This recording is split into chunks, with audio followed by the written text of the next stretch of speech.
জাহানারা লেখিকা জান্নাত মন পর্ব ৬ ও ৭।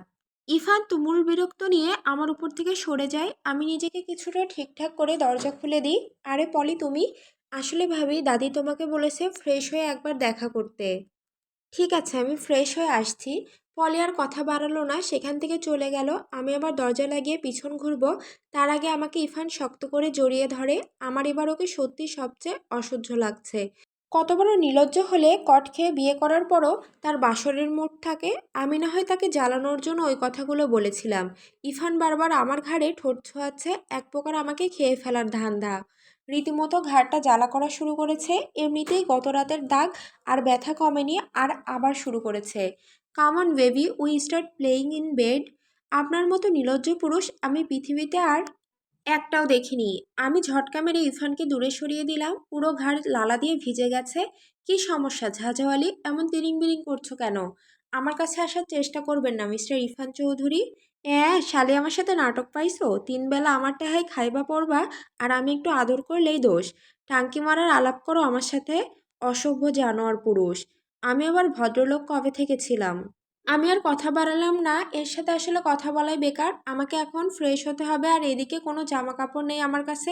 আমি ওর কাবার্ড থেকে ওর একটা গেঞ্জি আর ট্রাউজার নিয়ে ওয়াশরুমে চলে গেলাম। ওয়াশরুম থেকে বের হয়ে দেখি শালা রুমে নেই। আমি একটু শান্তিতে কিছুক্ষণ থাকতে পারবো। ভেজা চুলগুলো মুছতে মুছতে মনে পড়ে দাদির কথা। আমি তাড়াতাড়ি রুম থেকে বের হয়ে যাই। দাদি, ভেতরে আসতে পারি? রোকেয়া বেগম আমাকে দরজার সামনে দাঁড়িয়ে থাকতে দেখে ব্যাকুল হয়ে হেসে ভেতরে আসতে বলেন। আমি ভেতরে ঢুকে অবাক। এখানে বলতে গেলে মিনি সংসদ বসেছে। পলি, ইতি, আমার চাচি শাশুড়ি লতা আর একজন ছেলে, ঠিক চিনলাম না। মাশাল্লাহ, আমার নাত বউ দেখছি হুড়পড়ির মতো। বউ এনে বসো আমার সাথে। নাতনি, দরজাটা ভালো করে লাগাইয়া দে। আমার চাচি শাশুড়ি আমার আরেক পাশে বসে মাথায় হাত রাখলেন। আমি ওনার আচরণে অবাক। সন্ধ্যাবেলা তো দিব্যি আমাকে কটু কথা শোনাতে ছাড়েনি, আর এখন ডলাডলি করছে। জাহানারা মা তখনকার ব্যবহারের জন্য লজ্জিত। আসলে আপাকে আমি অনেক ভয় পাই, তো তাই ওনার সাথে তাল মিলিয়েছিলাম। হাই বাঘিনী ভাবি, আমি আপনার একমাত্র ছোট দেবর। হাই, আমি জাহানারা। ভাবি, জানেন কেন আপনাকে এখানে ডাকা হয়েছে? আমি ইরফানের কথায় মাথা নাড়ালাম। মানে আমি জানি না। দাদি আর কাউকে কিছু বলতে দেয় না, তিনি বলতে শুরু করেন। শোনো নাতবউ, এই বাড়িতে থাকতে হইলে তোমারে শক্ত হতে হবে। তোমার শাশুড়ি কি জিনিস তা তুমি এখনো জানো না। আমার কুলারে ফাঁসিয়ে এই বাড়িতে বউ হয়ে আসার পর সবাই ওকে ডরাই চলি। দাদির কথা শুনে আমি অবাক। তার মানে আমার শাশুড়ি নাবিলা চৌধুরী শ্বশুরমশাইকে কর দিয়ে বিয়ে করেছে? বা, এটা তো আমার কাছে জম্পেশ খবর। এবার কথায় কথায় আমিও ধুয়ে দিতে পারবো। ভাবি গো ভাবি, তুমি তো জানো না ওই দিন মম আব্বুর পুটকিতে বেলান দিয়ে বাড়ি মারছিল। রুমের সবাই হাসতে হাসতে গড়াগড়ি খাচ্ছে। আমি নিজেকে কিছুটা সামলে বললাম, কি বলছো ননদিনী? শাশুড়িমা শ্বশুরমশাইয়ের মতো মানুষকে সবার সামনে পাছায় বেলান দিয়ে মেরেছে? উনি কিছু বললেন না? ইতি বলতে যাবে তার আগেই ইমরান বলল, কি যে বলো ভাবি, মমের সাথে আব্বু পারবে নাকি? মম যে ডেঞ্জারাস, প্রধান উপদেষ্টার পাশাতে বেলান বসিয়ে দিতে দুইবার ভাববে না। সবাই এক এক করে আমার শাশুড়ি মার সুনাম করছে। আমি মনোযোগ দিয়ে শুনছি আর হাসছি। হঠাৎ করে দাদি বলে উঠলেন, সোননাথ বউ, আমার নাতিরে তোমার কাছে বাইন্ধা রাখা এত সহজ হবে না। আমার বড় নাতি হইতাছে মা ভক্ত বেটা ছেলে। ওই মার শাসন না পাইতে পাইতে এই পর্যন্ত গেছে। আর আমার পোলাও বইয়ের উপরে গিয়া শাসন করছে না।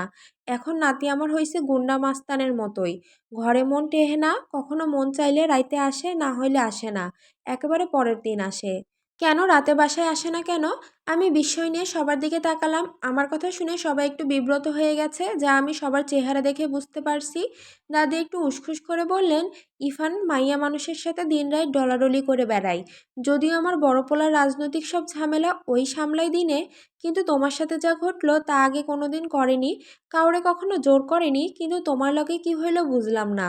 দাদির কথাটা শোনার পর আমার মনটা আরো বিষিয়ে গেল। কোনো নারী চাই তার স্বামী পরক্রিয়া করে বেড়াক? হ্যাঁ, আমি মানলাম ও স্বামীর চেয়ে আসামি বেশি। তবু বুকের কোথাও একটা চিনচিন ব্যথা অনুভব করছি। হয়তো এটাই নারী সত্তা দুর্বলতা।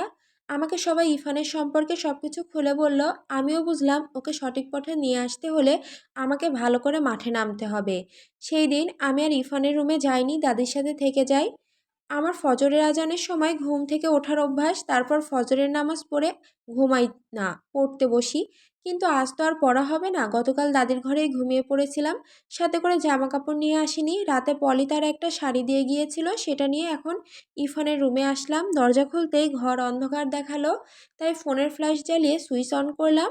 রুম একদম ফাঁকা, নোংরা মনের লোকটা তার রুমে নেই, তার মানে কোনো এক বড়লোকি ক্লাব বা হোটেলে মেয়ে নিয়ে পড়ে আছে। আমার নিজের প্রতি ঘৃণা হচ্ছে, কেন এই লোকটাকে বিয়ে করলাম। আমার সাথে যা ঘটলো তা অন্য কোনো সাধারণ মেয়ের সাথে ঘটলে জানি না কি করতো, কিন্তু আমাকে তো শক্ত থাকতেই হবে। ওই খারাপ ইরফান চৌধুরীকে শাস্তি না দিয়ে এখান থেকে কিছুতেই যাব না। গতকাল পুলিশ স্টেশনে যাওয়ার পূর্বে বাবা আর ভাইয়ের সাথে কথা হয়েছে, কেউ আমাকে ব্লেম করেনি, বরং সাহস জুগিয়েছে। আর বড় ভাই না থাকলে তো কাল সারা বাংলাদেশে খবরটা এত তাড়াতাড়ি ছড়াতো না। এই বিয়েতে আমার পরিবার রাজি ছিল না, কিন্তু ওই শয়তানটাকে শাস্তি দিব বলে বিয়েতে রাজি হলাম। সকালে আমার ছোট বোন জুঁইয়ের সাথে কথা হয়েছে, সে বলল এলাকায় অনেক আমার নামে বাজে কথা বলছে, আবার অনেকে দুঃখ প্রকাশ করছে। আমি তাকে বলে দিলাম অন্যের কথায় কান না দিতে। আমি ফ্রেশ হয়ে রুমটাকে ভালোভাবে দেখে নিলাম। সকাল 7টা বাজে আমি নিচে আসলাম, তবে বাসার কেউই এখনও ঘুম থেকে ওঠেনি। বাসার কাজের মেয়ে লতা সকালের খাবার তৈরি করছে, আমিও তাকে হেল্প করতে গেলাম, তবে সে কাজে হাত লাগাতে দিতে চায়নি। তবু আমি করলাম। 8টার দিকে একে একে ড্রয়িং রুমে আসতে থাকে। আরে ভাবি, আপনি রান্নাঘরে কি করছেন? আপনি নতুন বউ ভুলে গেছেন? পলির গলা শুনে আমি পেছন ফিরে তাকালাম। মেয়েটা সবসময় শাড়ি পরে থাকে কেন বুঝলাম না, আর এত সকালে ঘুম থেকে উঠে পড়লেন যে?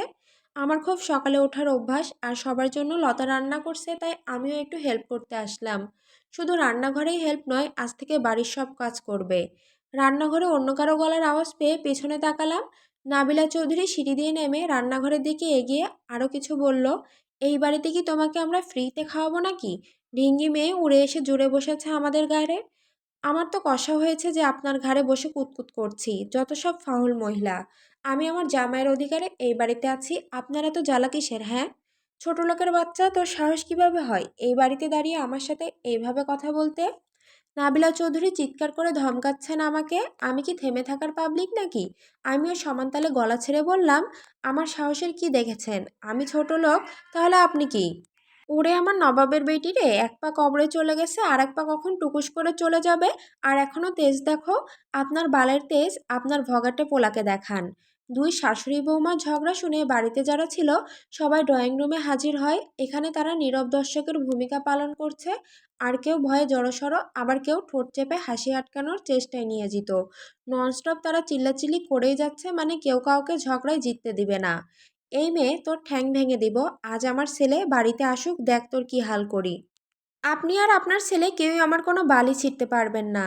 তুমুল ঝগড়া চলছে শাশুড়ি বৌমার মধ্যে, বাকিরা তাকিয়ে দেখছে, তাদের দুজনের মাঝখানে আসার সাহস কেউ পাচ্ছে না। কিছুক্ষণ পর মেইন ডোর দিয়ে প্রবেশ করলো ইরফান ও তার বাবা। ড্রয়িং রুমে সবাইকে একসাথে দাঁড়িয়ে থাকতে দেখে চেঁচামেচি দেখে চোখ ঘোরালো রান্নাঘরে। ইরফান ও তার বাবা আর মা আর বউয়ের ঝগড়া দেখে উচ্চস্বরে হেসে দিল। তাদের হাসি দেখে সবাই তাদের দিকে তাকায়। নাবিলা চৌধুরী তার স্বামীর দিকে কড়া চোখে তাকাতেই তিনি চুপ করে তার ছোট ভাই ইরহাম চৌধুরীর সাথে গিয়ে দাঁড়ায়। কিন্তু ইরফান হেসেই যাচ্ছে, হাসার যথেষ্ট কারণও আছে। তার মা আর বউ যে এক্সপ্রেশন নিয়ে ঝগড়া করছে, তাতে যে কেউই হাসতে বাধ্য। আমি ওর হাসিকে পাত্তা দিলাম না, বরং রান্নাঘর থেকে বের হয়ে সোফায় আরাম করে বসলাম। রান্নাঘর থেকে শাশুড়ি মা তেড়ে এসে বলল, বেহায়া নটি মেয়ে, তোর সামনে যে গুরুজনরা দাঁড়িয়ে আছে চোখে পড়েনি? তুই নবাবজাদির মতো পায়ে পা তুলে বসলি। তো আমি কি সবার পায়ে ধরে রেখেছি নাকি যে ওনারা বসতে পারছে না? দেখলি বাবা, কোন অসভ্য তোর ঘাড়ে চেপেছে? তুই তো ছিলি না আমার সাথে, কত বাজে ব্যবহারই না করেছে। শাশুড়ির কথা শুনে বড্ড হাসি পেল, বাট হাসলাম না। জিহ্বা দিয়ে গাল ঠেলে আর চোখে কাপুরুষটার দিকে তাকালাম।